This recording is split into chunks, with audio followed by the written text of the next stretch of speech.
Hey Supernovas, today I am doing the one of my favorite major arcanas in my tarot decks. So I don't have a lot of tarot decks, but I've tried to take a card to represent at least each tarot deck that I have currently. I've got many more on the way, so I might redo this in the future with my new set. But yeah, I thought we'd get started. So first up, I've got the Fool. And this Fool is from the This Might Hurt deck. I thought I would start by reading from the actual guidebook what their description is. So we'll go with the description first. The Fool bears the number 0 because he is the protagonist of the major arcana. Though the Fool is often considered an archetype, he is also a stand-in for the self as we progress down the different roads of life. The major arcana is often called the Fool's journey. And we can think of the Fool as present in each card, experiencing the moment with us. The Fool is about joyfully commencing an unknown journey filled with a belief that although you don't know where you are going, it's the right direction. This is a card of limitless possibility. In readings, the Fool urges you to throw caution to the wind and go on a wild adventure, leaving behind any fear of what might go wrong, and throw yourself wholeheartedly into new experiences and growth. What this means for you specifically can vary, but it has to involve taking a risk. Take a road trip, go on that date, get a dog. If it's a kind of brilliant and kind of insane at the same time, the Fool wants you to do it. Now is not a time to be still. You are wild, free, and excited about it. Jump and trust the universe to catch you. And the reason that I picked this card is because it epitomizes that sort of stop to smell the roses and, you know, faith in everything's going to work out. Just take it one step at a time, and though he looks like he's about to, you know, step off the cliff, it's the universe will catch him. And his dog is by his side. He's got his man satchel. He's got some patches on his pants, so you know he's been on a journey, and he's got a, you know, happy little bird. So he's happy as a lark in this as well, and he's just optimistic. It's just a very optimistic card to me, and that's what epitomizes a Fool, you know, starting that journey and just going with the flow and seeing what happens. So that's the Fool from This Might Hurt. Now the first couple of ones are from the same deck. That's just the way it happens sometimes. So next we've got the Magician, and this you know, bookend dude is also from the This Might Hurt guide deck. So I'll read. I started coloring in the pictures in the book because I like color. The Magician is a lightning rod. He holds a wand up to the sky, drawing energy down from the universe. His other hand points down, channeling the magic through his body to the earth below. The objects of the 4 suits float around him. The Magician symbolizes a concept of manifestation. He draws energy from his surroundings and directs them to create or manipulate something. This card wants you to do the same. Channel all your obsessions, experience, excitement, and resources. Get in there and make something. In readings, the Magician urges you to dream big and get ready to make it happen. Let's go back to the lightning rod metaphor. The Magician draws the energies down through him, then releases them into the earth. This is not the kind of energy one can keep up 24/7, and you may associate it with mania or obsessive tendencies. The key is to channel and release this energy in a productive way. To act is to direct your strength in specific directions. In her book, Kitchen Table Tarot, Melissa Sonova says, "This card always reminds me that we are magic. When the Magician card appears, it adds potential to the entire reading. You are creative and powerful. Make it happen." So this card, I do love that it's got, you know, all of the symbols. It's got the eternity symbol. He's in the earth at the same time. You can see like he's also up in the ether. He's in between. He's conjuring. He's manifesting. I get such Eddie Murphy vibes from his outfit, and it's sort of like with the Magician you also, you know, you're like, can I trust this dude? I don't know. And I'm like, am I going to trust a dude that's dressing up like, you know, Eddie Murphy from the 80s? I don't know. Like, it's got that ego sort of to it as well. So, you know, he's using his power for good or bad, who knows, but that's what I like about this representation. So with the next one, the Empress, I've picked 2. No, not the next. The Empress isn't next. The High Priestess. So once again, like I said, the first 3 cards are from the This Might Hurt deck. That's just how it happened. Out of the decks I have, these are the ones I liked. So I'll read the High Priestess. The High Priestess is a woman of mystery. The veil behind her is decorated with pomegranates, linking her to Persephone, goddess of spring and queen of the underworld. She wears the triple moon symbol of the goddess on her head, linking her to femininity and lunar power. Behind the veil we glimpse water, which in tarot symbolizes the unconscious. We are not forbidden from walking between the trees, we just don't know how yet. The High Priestess holds a book, which many think of as the Torah, representing divine wisdom. In older decks, see Tarot of Marseille. This card is labelled the Pepesse, meaning woman pope. The High Priestess is darkness, psychic power, and all the mysterious sides of the feminine archetype. She has access to the collective unconscious. The Fool meets her early in his journey before he is ready to understand what that means. The High Priestess instructs you to turn inward. We are like the High Priestess every time we read the cards. Meditate, journal, make art, do anything that gets you in touch with that part of you that's difficult to consciously access. This may look, in practicality, like stillness. You don't have access to what is behind the veil yet. Take your time, look inward, and believe what you see. So, I do tend to like cards that include the symbols associated with that card, because I am still very, very brand new to tarot. I'm still learning about it. I am complete noob. I go to the guidebook a lot, which is why I'm reading from the guidebooks, because they are helping me really learn about the cards and the meanings. But I love her. I think she's awesome. She's got, like I said, I love also the throwback to Persephone. It's one of my favorite goddesses. And the mushrooms, they symbol, fungi. What you see on the surface is just a glimpse of what lies beneath. It's a huge network. It's huge, vast amounts of knowledge. And yeah, she's trying to access that. And I just really resonate with this High Priestess. High Priestess is one of my favorite major arcana cards. I guess I'll mention which ones I tend to, when you get a new deck and you always look for certain cards, with the major arcana, the priestess is one of them. So I'll mention which other ones I like to look at. It's not a make or break for me if it's horrible, but I tend to, definitely keep my eye out for those cards, and this is one of them. Okay, so for the next one I've chosen two because I wasn't sure which one I liked more, because to me it's sort of two different sides of the Empress. Both of them are glossy. So with these ones we've got an Empress who is a bit more traditional sense of the Empress. She's got that motherly creator vibe, traditional role vibe. So that's from the Tarot of Mystical Moments.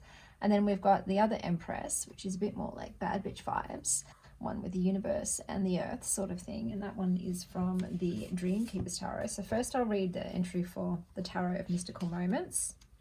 So for this Empress, the Empress stands outside, enveloped in luxurious nature, lush green trees to either side of her and blue skies above.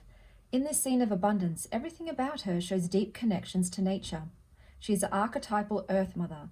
Her dress is full of blossoming flowers. Within her lily skirt, we see the stamen and the pollen, which represent sexuality and fertility. I'll try and lift it up so you can see it closer while I, hopefully I'm in frame.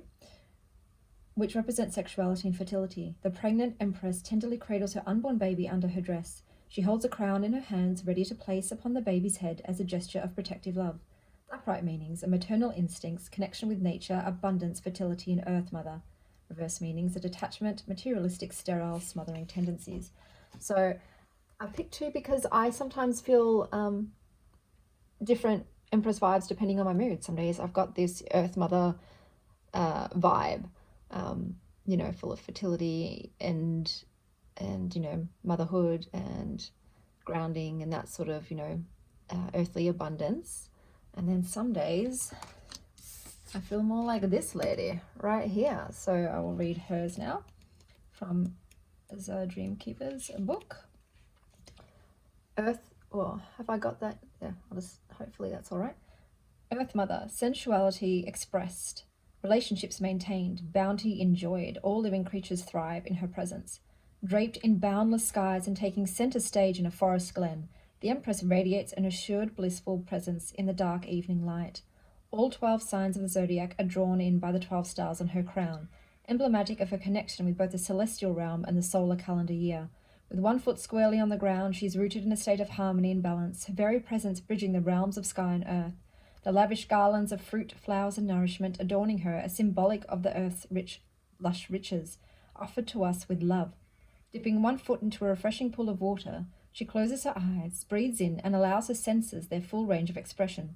She's a woman completely embodied and fully alive. She's total in herself and engaging everything within and around her without hesitation or barriers. The Empress is a benevolent Earth Mother. She is a nurturing caregiver, cherishing the world and all of its inhabitants. She is generous with her affections and with this tender capacity to give and receive love, enjoys deep, stable, and rewarding relationships with others.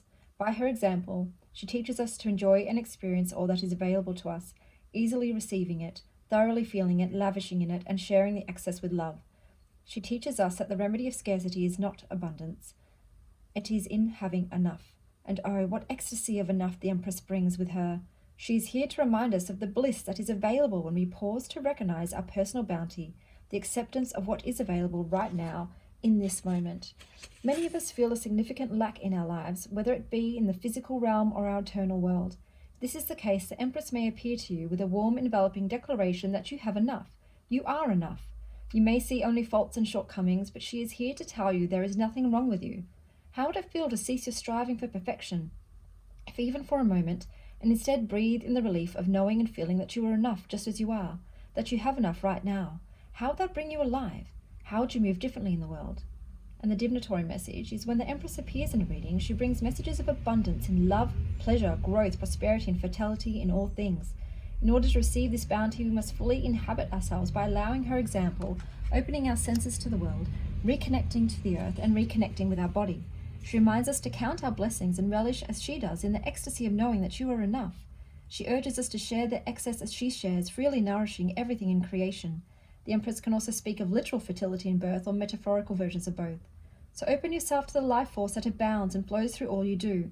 When you allow all of your senses to show you the way to acceptance, to the abundance already present in your life, more is to follow.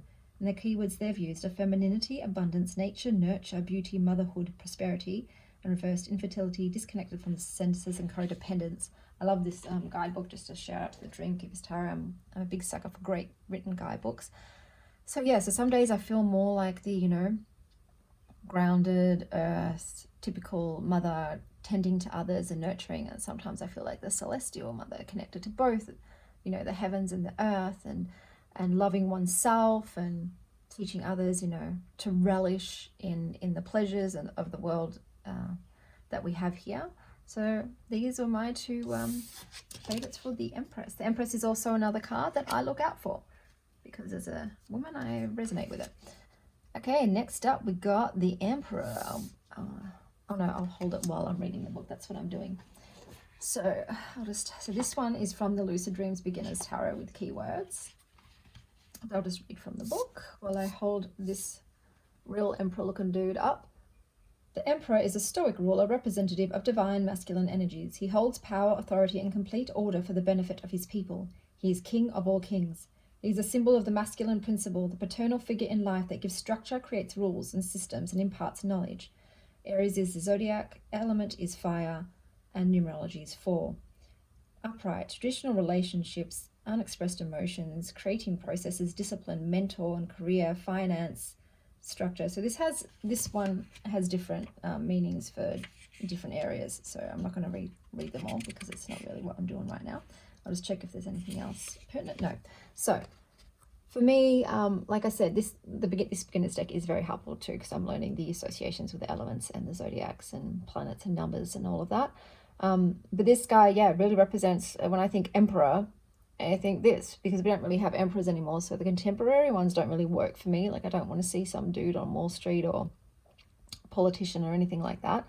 I want to see old school, could have been in Game of Thrones type emperor, and you've got like the, once again, symbology, you've got the ram there, so you can see you've got his throne. Like, this dude's definitely conquered some stuff. Like, that's the vibe I'm getting. Like, he's definitely self-assured, he's definitely confident, he's definitely powerful, and just this type of deck too has that sort of like that gold, and with the art style really just emphasizes the Emperor for me. So that's the Emperor. Next up we have the Hierophant. Now I'm going to admit that the Hierophant is normally a card that I tend to not always enjoy. I don't like the depictions of like some old white dude in robes, like sort of, I almost get like he's, mansplaining to everybody and telling everybody how they should live their lives. That's just the vibe. That's the vibe I get from it. So Whereas like I know the meaning really is like learning knowledge, and from this card I get that. Like you've got a young open mind listening to a wise old owl sitting on a, you know, rooted tree under the illumination of the moon. So that's why I really vibe with this depiction a bit more, and I don't have an adverse reaction to it when I see it. I'm open. So I'll read the guidebook. The Hierophant is represented here by an owl sitting on a branch of an ancient tree with strong roots. He's reading out of a book in front of a little girl, eagerly sharing his knowledge and wisdom with her. The girl is listening very attentively. The old tree represents traditions grown out of centuries. The card suggests that you can honor these traditions and fulfill society's expectations by embracing existing beliefs and conventions. So upright is honoring traditions and rituals, institutionalized knowledge and accepting conventions, and reversed is nonconformity, focus on individualism and rejecting traditional ways. And I think that's why also I have issues with this card, is because I'm very much a nonconformist. I'm always using my own discernment in whether or not I want to follow a pre-established rule. I'm always questioning the structures behind that rule, why the meanings, why it's there, who does it benefit, and how will I benefit from following it, or should I go my own way and go my own path? So this one helps deliver that, you know, sort of message in a more gentler, more palatable, I guess I would say, way. Because I am also a learner. There are traditions like in my family that I do follow, and anything that has like meaning to me and I believe is worth following, I will. I don't always go against the grain and march to the beat of my own drum. Sometimes I do follow the sage wisdom of others and previous structures, and so that's my favorite Hierophant card. So this is the Lovers. The Lovers is definitely another card I look for. I'm a big lover of love, of romance, of friendships, of close relationships. I know originally this was called the Choice card. I don't really feel that vibe as much from it as a newbie and with the depictions these days. This is the True Black Tarot, and I have to admit, like, every time it's the nicest rose petal I felt. So I'll put that down there and I'll read from the book and then I'll pick it back up. So, Lovers. Now I don't think this is going to be a flowery description of lovers, because True Black tends to be more, you know, shadow. Connection, attraction, choices, balance. The red string of fates tie two souls across any amount of time or space, and while it can be knotted or stretched endlessly, can never be broken. Originating from Eastern cultures, the red string of fate has been described as either binding two persons' pinky fingers or ankles, and here is binding their wrists. In some embodiments, the story follows a young child that throws a rock at another child, only many years later marrying someone with a mysterious scar. In any form of the story, considerable time elapses between their first and final meetings, with any number of events or years separating them, symbolized by the extensive and knotted red ribbons in the card's background. In this time, the red string never breaks as the two carry on with their independent lives, only to arrive together in the distant future. The two figures hold a prism in their hands, one upright and another facing down. They represent the opposing but attractive forces of each person, and can also symbolize a choice between two different paths. Should they choose each other now, or another path that calls to them, hoping and trusting they will inevitably meet again in the future? So about the artwork, this tells you about the artwork. Above the lovers hangs three heavenly bodies. Put it up. The sun, the moon, and the earth. Plato writes on the origins of love in his novella Symposium. In it, he describes humans as having originally been two-headed, four-armed, four-legged beings, powerful enough to threaten the gods. The gods, fearing them, split each human in half, dooming them forever to search for their other half. What consisted of a person's other half depended on what heavenly body they descended from. Man-man pairings from the sun, woman-woman from the earth, and man-woman from the moon, which I find that's quite interesting. So for me too, it reminds me of also like hand fasting, which I think is a gorgeous thing to do with your partner. And with the triangle, you know, one way and the other inverse, it's sort of got that yin yang vibe to me. So that masculine, feminine, and I love the elements of the earth, sun, and moon included in it, and the little story that is told. So this is my favorite lovers card depiction. Next up, we have the Chariot, and I've picked the Lucid Dreams beginner's deck again for this one because of just the symbology. I do like to see, you know, the actual chariot in there. I like the throwback to the Egyptian roots with tarot. I'll just read from the book. The Chariot is all about overcoming challenges and gaining victory through maintaining control of your surroundings. This perfect control and confidence allows victory in any situation. The Chariot shows that you should pursue the plan with a structured and ordered approach. The zodiac is Cancer, element water, numerology 7. So for this also as well, like it's charting the course almost. Like it's not so much about like just the momentum, but about deciding which way you're going to go about it after you've made your decision. You know, with the Lovers, which is supposed to be the choice, it's like, all right, I've made my choice, now what am I going to do about it? And working towards that goal. And it's just got that, like, the card has a strong energy to it of, you know, the willpower and determination and action and success, which you can see up above are the words there, and I get that vibe from it. And I also like, you know, the black and white Pegasi. Are they Pegasi? I think they are. And, you know, sort of that balance there. You need the balance to, you know, pursue before you make a move. So that's the Chariot card. Next we've got Strength, which is once again from the same deck. And I'll read first before I talk about why I picked it. So let me find Strength. Here we go. Strength. The Strength card is all about being in control and disciplined, especially in times of great adversities. It represents inner strength, fortitude, and the ability to remain calm. Your resilience will greatly aid you, and your fearlessness means that you should have no issue speaking your mind. Zodiac Leo, element fire, numerology 8. So it's like she's tamed the wild beast.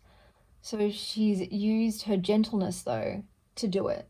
So it's got once again that balance between strength and gentleness, and confidence though. She has to have the confidence and the courage to even approach the lion, and belief in herself that she can tame them, that she can be successful at what she's doing.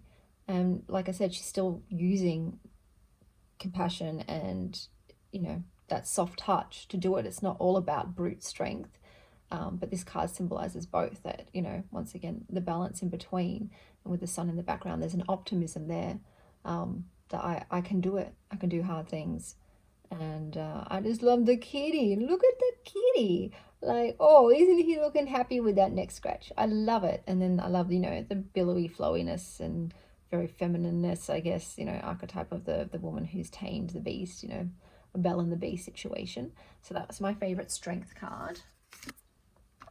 And then we've got Hermit. So I've chosen the True Black for this Hermit. Hermit is one of my birth cards.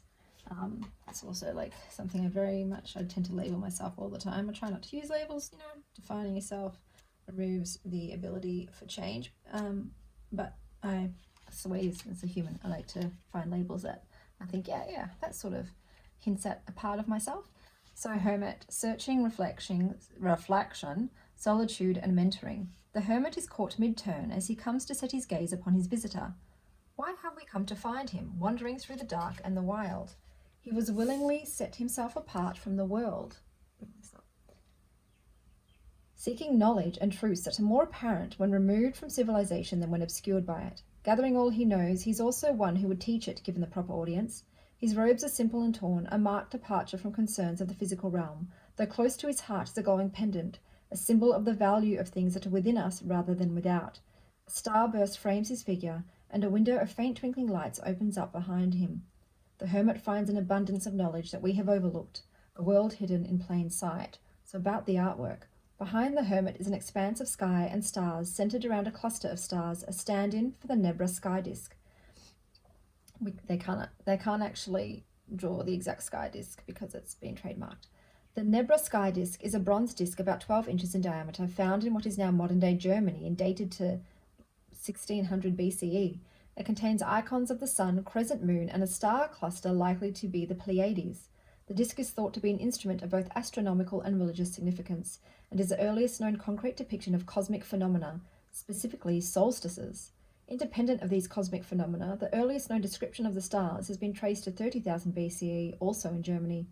Though the precise purpose and nature of these items are open to speculation, They establish a minimum timeline of human interest in the stars. So I love, once again, I've chosen this one. I love the stories behind the artwork in the True Love Tarot. Whoops, I have a slippery lap. But the image is just really striking to me. So it's like they're here, but they're not here. They're of this world, but they're also in their own world. And they're uncovering knowledge and secrets about themselves and the world. And that's why I do like this hermit. I'll just pick up what I have dropped. So unceremoniously, oh, and I've torn my bookie wookie. My bookie wookie. Oh well, that's what happens when you pop things on your lap. Next up, we have the Wheel of Fortune, and this one's from the Spacious Tarot.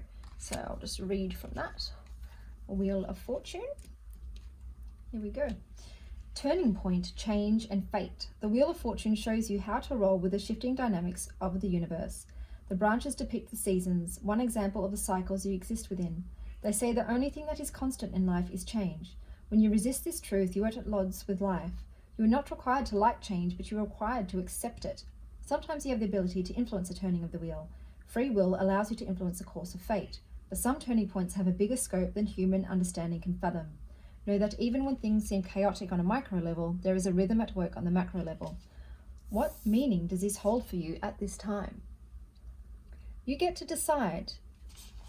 It is okay to view some shifts as pivotal plot points and others as random happenstance. The Wheel of Fortune shows that change simply exists, and you get to decipher the meaning at work. So sometimes I know some decks have called this the fates, and it is that sort of thing, like, what's free will, what's fated, do you have a choice, or is everything predestined? But also the wheel just keeps on turning. You can see in this the spiral and the seasons, the autumn, winter, summer, spring, just going round and round, and it's going to continue. Like, whether or not you participate in your own life, it's going to keep on turning the wheels of your human existence. And it's also got like a sort of cosmic feel to it too, with the background sort of space-like. Yes, it's earth and celestial vibes, and that's why I like this Wheel of Fortune. Next up, we have Justice, and this is from the Line Strider Tarot. I will read. It was hard for me to find a Justice that I like. They're all a bit too full on, some of them, or not vibing with how I see Justice. So we've got karma, fairness, justice, honesty, balance, and reason. Justice reflects the search for truth and represents the effects of your actions and the consequences of your decisions. Justice in a reading indicates a time when decision-making is required. Something in your life needs attention, mediation, or a solution. The sword in this image is double-edged, oh my goodness, I can't read today, signifying impartiality, and the point is up as a symbol of victory. The sword demonstrates a logical, well-ordered mindset necessary to make true and fair decisions. The scales show that logic must be balanced by intuition. On the scales are the symbol for Libra and the card number 11. In my version, the hilt of the sword is pierced, a symbol of the card's ability to cut through situations and arrive at the truth. Highly intuitive people often relate to this almost merciless aspect of the card, the ability to see through to the true nature of people and situations. The Justice card may indicate that someone or something in your life is not quite what it seems. Use your combined intuition and intellect to cut to the truth. So it's Libra number 11, and this has also included plants, plantain, garlic, and violet. So I've chosen this one because it does bring a softness to what is, I find, can be a very harsh card. It's got a bit of a strong energy, it just reminds me of also like vengeance, and exacting justice and that warrior vibe. So this softens it a bit for me, and once again makes it easier for me to digest, and I don't feel as much the sharp edge of it, and that's why I've chosen this Justice card. And the next we've got, this is the Hanged one, originally the Hanged Man, and you've probably seen this a lot. I know this is a very popular depiction of this card. It's what caused me to buy this deck. I saw this card and thought, what is that deck? So, alternative perspective, surrender, liminality. The Hanged One drops you into infinite different perspectives. This image is inspired by the NASA photo Earthrise, and you certainly have a new view of all that unfolds on the Earth when you view it from the moon. Gravity is defied and assumptions are turned sideways and upside down. This reframing may be strange at first, but ultimately it offers you a broader understanding of your story. If you find yourself in a challenging situation, the Hanged One asks, what might happen if you surrender? We spend so much energy trying to cling and control. How might your energy transform if you release your normal filters of awareness? This card invites you to explore liminal spaces. What waits for you in the pause between breaths? What gifts arise between where you are now and where you want to be? Where is comfort available even within discomfort? The Hanged One holds space for you to sit with all these questions. So another reason why I chose these cards too is I resonate with the guidebook interpretations. This one really is, all about changing perspective, putting space between you and what you're observing can help as well, putting that, distance. And just having this, like I said, with the change of gravity, everything, you just view things from different angles. And before you arrive to, decisions and actions and choices. But I really I just think it's gorgeous. I do love the piece of it too, sort of like, it's almost, I'm trying to explain, I can't explain it what I mean, but that like, when people are in space too, they can just float. They're held in space in that way. They don't have the gravity pushing on them, so they can sort of just be in that stillness. And that's that one. And then we've got Death. So Death is a card I also always look at as a Scorpio. It's one of the ones I resonate with. I'm all for shedding and transformation and metamorphosis and that phoenix sort of vibe. So I've chosen for that one the mystical moments. I'm not a fan of seeing like the Grim Reaper or skeletons. It doesn't really embody the energy I get from the card, which is more of that transformation and change and metamorphosis and leaving behind the old and becoming someone else. Whereas this one does, like, it shows, it shows that we are mortal, that there is death, but there's also life and flourishing, if you strip back and allow what's within to emerge. In front of a beautiful green garden, we see a woman whose upper chest is an open rib cage. Partly skeleton, she seems to be dead, but she's in fact full of life. Her body is a vessel for blooming flowers. The white lilies emerging out of her skeleton are a symbol of purity, innocence, and hope. The woman gazes at a butterfly resting on one of the lilies, a symbol of resurrection and life. The butterfly also stands for transformation, change, and hope. The card shows us that death is not the end, but the start of a powerful new beginning. It means transformation, inevitable endings, completion, loss, transition, finality. Reverse, clinging to the status quo, denial, dragging out an ending. So for me, this is just all about new cycles. And for one phase to start, another has to end. And we're always constantly in that state of flux between the two, between death and rebirth. And one of my favorite cards in general. And it's also number 8. Is it? What number is that one? What is the death card? Is it 8, 6, 9, 10, 11, 12? Number 12. I'm not very good with Roman numerals. I have to improve that. Next we have Temperance, which once again I also got from the mystical moments, and I'll explain why I picked this one in a second. I'll just read. This card shows a woman resting in a lush green garden under a red umbrella. Her white dress is a symbol of modesty and mindfulness. Sitting in a yoga position and spreading out her arms, the woman seems to melt into the surrounding environment of blended elements. There is a sense of harmony and moderation here. Her gossamer dress floats like water, showing that everything needs a light touch to stay in flow. The umbrella crowning her represents a need to take the high path and stay true to one's life purpose. 2 doves symbolize her balanced mind and her equanimity. She has found her peace within herself. Upright meaning is balance, moderation, integration, equanimity, harmony, blended elements. And the reverse is discord, imbalance, excess, and extremes. So for me, this is such a chill card. Like, it's just real easy, real flowy. There is nothing harsh about it. There's no contrast. It's sort of just all in balance. And she holds one bird at another, and her other hand is empty. Sort of that in out sort of thing. And there's just, I don't know. It just reminds me, go with the flow, and just let it be. And what this too shall pass. That bird is in your hand now, and soon it's not going to be. And just allow what is. And that's the vibe I get from this very chill looking chick. So next we've got the Devil. And once again, I don't want like full-on horn Beelzebub sort of, you know, people in chains. Like I get it's not literal devil, it's temptations, addictions, vices, doing things that are probably not in your best interest.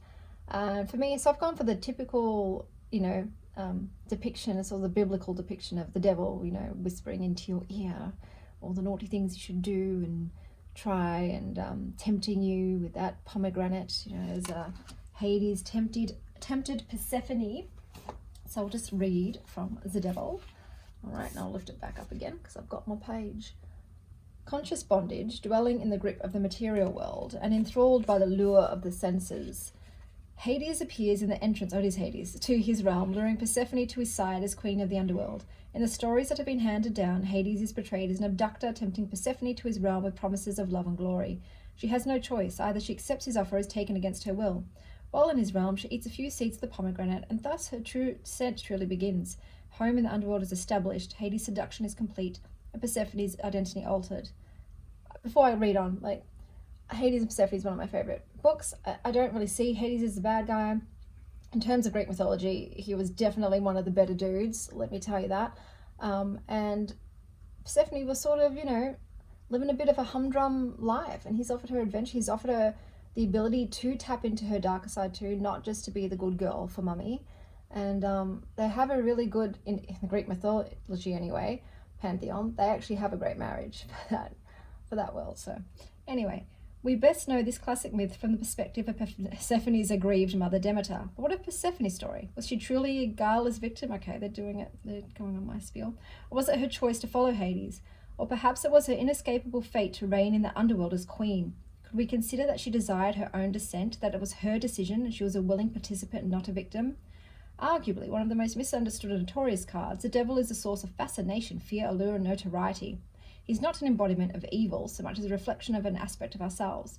Resist the temptation to externalize and demonize him. To be honest with yourself is to realize the devil is not out there, but rather resides within each of us. He does not represent evil, but rather the aspects of our lower animal nature, as represented by the horns on his head. Lust, desire, self-centeredness, sexuality, hunger, and rage are the devil's domain. Strip away the higher self, the spirit, and you'll see him appear. The devil speaks of temptation, the lure of pleasure and the material world, and the choosing of bondage in any of its forms. The devil is a card pointing us to aspects of ourselves that are from baser desires or drives. He's pleasure out of balance, excess, too much, partaking unconsciously without the wisdom of the higher self. He's fundamentally self-centered and thus lures us with promises of deeper fulfillment he can't actually provide. Indulging may feel good in the moment, but if we are not vigilant, ultimately it could take us off our path. This aspect that was represented by the fruit, the lure of feeding our primal self. Of course, we ought not reject any aspect of ourselves. There's an important time and place for sensuality, sort of hedonism.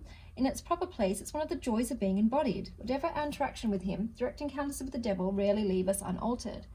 So when it appears in a spread, I ask you to examine where in your life you've chosen bondage, where you are unhealthily attached or enslaved by your own lower natures.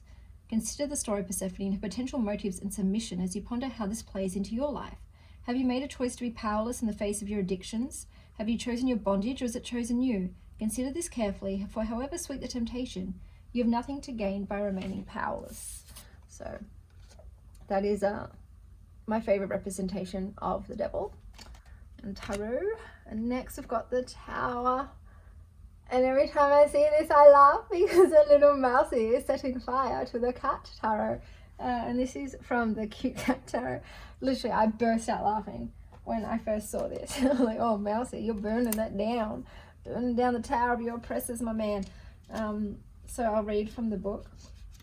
Because the Tower can also be one of those, you know, cards that's a bit like full on and a bit confronting. I'm not really like afraid of it though. I'm like, all right, yeah, for new things to be built, things have to be burnt down. You've got to burn it down and rebuild, you know, a better structure, a better life. So you've got to raise it all down. And in Australia too, like with the Indigenous Australians, like fire is it's a necessary part of life. There's certain seeds and plants that only, you know, sprout after a fire, and it changes the soil and allows other things to grow. And so sometimes it is necessary to, you know, burn it all down and start over. The Tower is a symbol of disruption and destruction. It represents change in your life and the resurrection of old problems you had in your life, often due to action you have made in the past. The mice in the card have been treated badly by the kitties and have incited revenge by burning down their cat tower. This is a rude awakening for the kitties, so there's definitely going to be change surrounding that, the dynamic between, you know, the victims and the suppressors. But yeah, I chose this card because, like I said, it makes me smile, it makes me laugh, and it just makes it easier to be like, all right, I've got some change coming. I'm going to have to tear down some maybe old limiting beliefs and build new ones, and I've got some work to do. There's work to be done. Got to get my hands dirty and start rebuilding. Things are going to be shaken up. So next we've got the Star. Star is also one of my favorites. I always look at the Star because I like stars, as you can probably tell by my channel theme. And I've chosen this one because it's very gorgeous. I'll just read the book first. The Star card shows a male figure with the large wings of a dragonfly. He sits on the palace balcony of the Taj Mahal, a symbol of inspiration and eternal love. The figure holds a wand with a bright shining star and looks into the sky. After the life-shaking experience with the tower, he has experienced spiritual transformation and is now filled with hope and faith. His star will lead the way and his wings will uplift him to a higher level. So it's about inspiration, vision, hope, restoration, release, optimism, and harmony. So for me, this has got that celestial vibe. It's got that, I've sort of ascended a bit in my thinking. The dragonfly is a sort of definitely symbol of good luck and hope and optimism. And I just like, out of the tarot decks that I own, I'm going to admit none would really bang on for me in terms of how I see the star. So this was the best out of the ones I had. And it's sort of got that blooming vibe to it, sitting on a flower. But yeah, so I love the Star card. This isn't 100% of, you know, resonating with me, but it's the best of what I had. So okay, then we've got the Moon, and this is from the Spacious Tarot, which really is such an adorable deck. And I will read this one out. So the Moon. Bewilderment, imagination, altered consciousness. The moon envelops you in both dreams and nightmares. As an enchanting shapeshifter, the moon is equal parts wonder and bewilderment. It emanates a glow, yet is a reflection of the sun. It appears one way on a certain night, only to take a different form the next. Mushrooms occupy their own kingdom, neither plant nor animal. They thrive in dark places. Some mushrooms alter consciousness, evoking visions and aiding in spiritual journeys.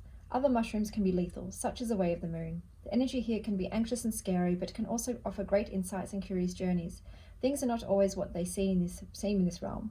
What is true and what is illusion? What is beautiful fantasy and what is pure madness? Seek the wonder available here, but be careful not to lose yourself in the darkness. So, the Moon is another one of my birth cards, along with the Hermit, and I chose it because I think it's a very pretty picture. The largeness and like pervasiveness of the moon is very apparent. It's full in the sky. It's casting its glow. It's hard not to notice it. There was a super moon like 2 days ago, and I ended up syncing up with it, like way above schedule than when I'm normally due. And so I'm very in tune with the moon at the moment. The moon also holds personal significance to me because it's part of a partner's name. And this has the mushrooms. And you might have noticed in my intro that I mentioned that I had a spiritual experience with the mushrooms. I am a big fungi fan. And I like that they're depicted here. It's sort of tapping into that space that is not normally available in our regular human consciousness. You get to see past the veil into a different, I can't even describe it, place, realm, space, existence, truth. Like everything all of a sudden suddenly appears false here, and you are given the truth, the spiritual truthness, the truth of the world, the truth of the universe. You were given a glimpse into it.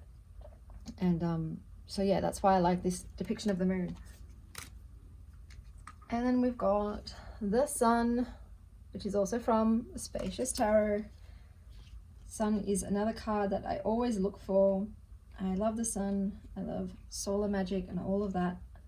Joy, enlightenment, and radiance. The sun infuses you with life-affirming vitality. Like the sunflower, allow yourself to revel in the radiance of life.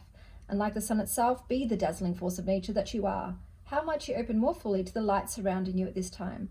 Nothing is hidden in the light of the sun. Where there was once fog, clarity emerges. However, the enlightenment you find in the sun may not always be easy to assimilate.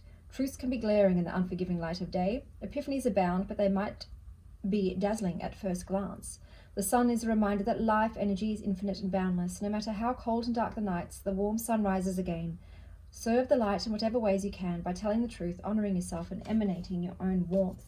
So, like I said, I love the sun. It's a giant big star, and I'm a fan of stars.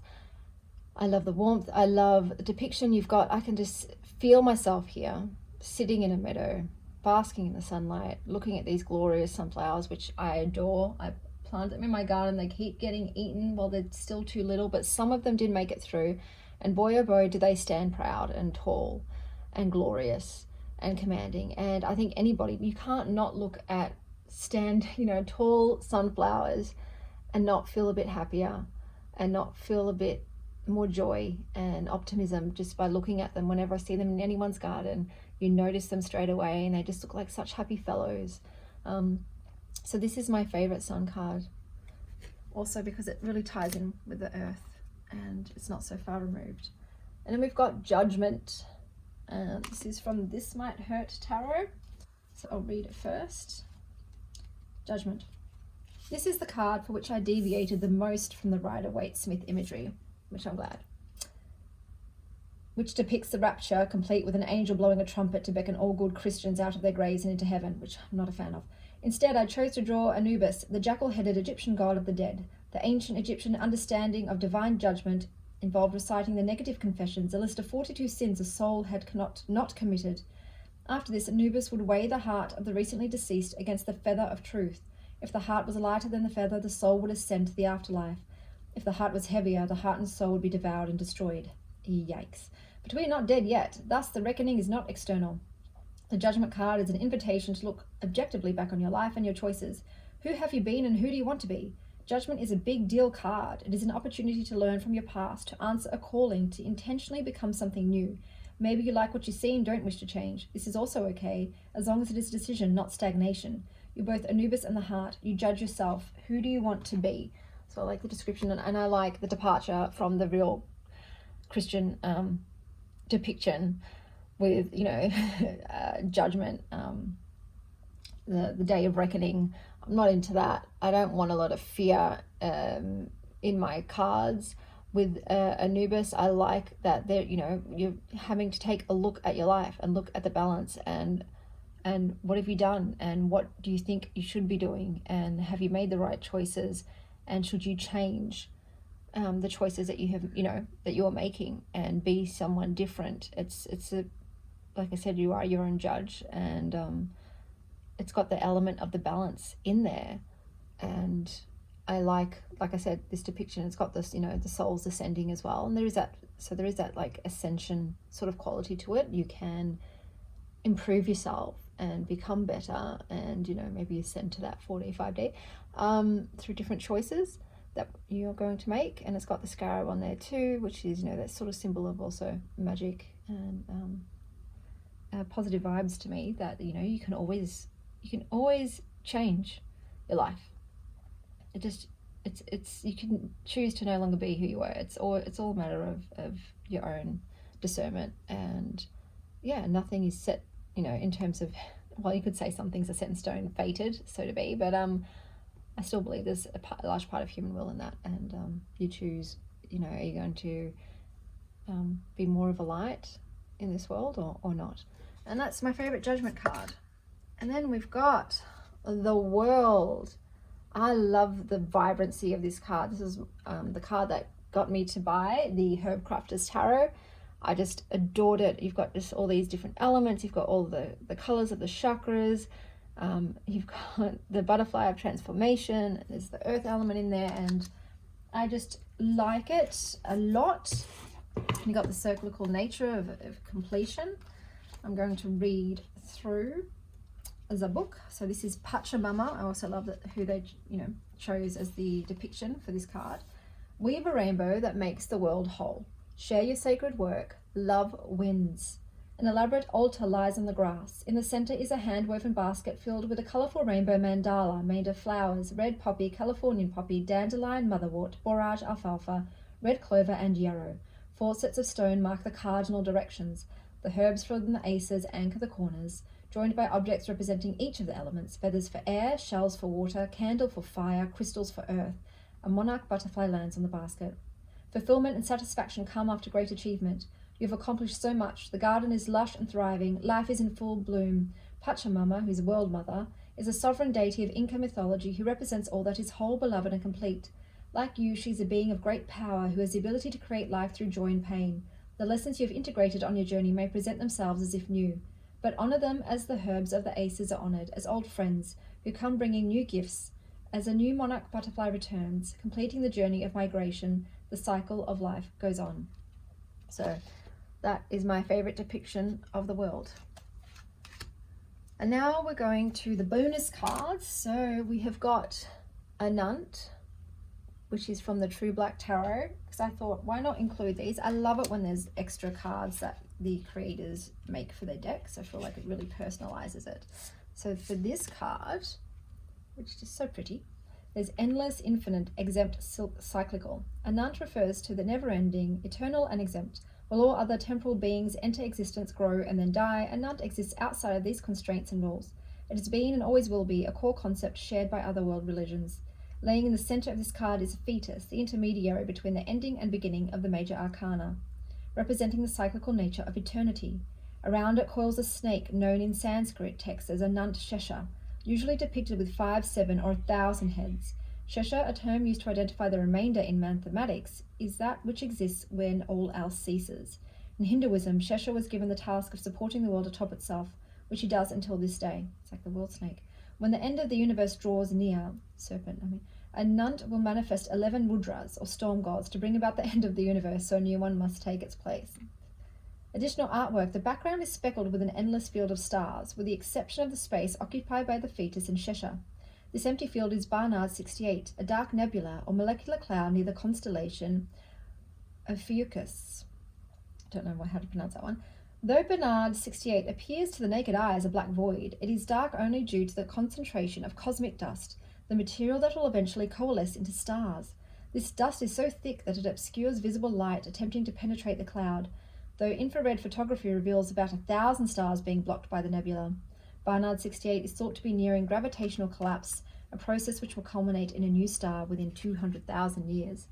So that's from the True Black. And then we've got the alignment from the Cute Cat Tarot, which I just think is so adorable. Such an adorable card. Okay, alignment, where are you? Are you at the end? I have to find it. Because our bonus card, here we go, the alignment. Depicts the alignment of the Sun, Moon, and Earth, 3 important celestial bodies. These celestial bodies are surrounded by many stars. The Sun is a symbol of rebirth, strength, and power. The Moon symbolizes femininity, eternity, and the dark side of nature herself. The Earth represents matter and our place in the universe. The star, one of the most enchanting symbols of the cosmos, symbolizes aspirations, creative brilliance, and dreams. Together, they symbolize balance in the universe, the circle of life, and the flow of time itself. There is a powerful energy that radiates when these celestial bodies are aligned. It suggests a time to recharge and reflect upon the balance between darkness and light within you. And those are my favorite major arcana with the decks I currently have. And as always, stay wild, Star Child.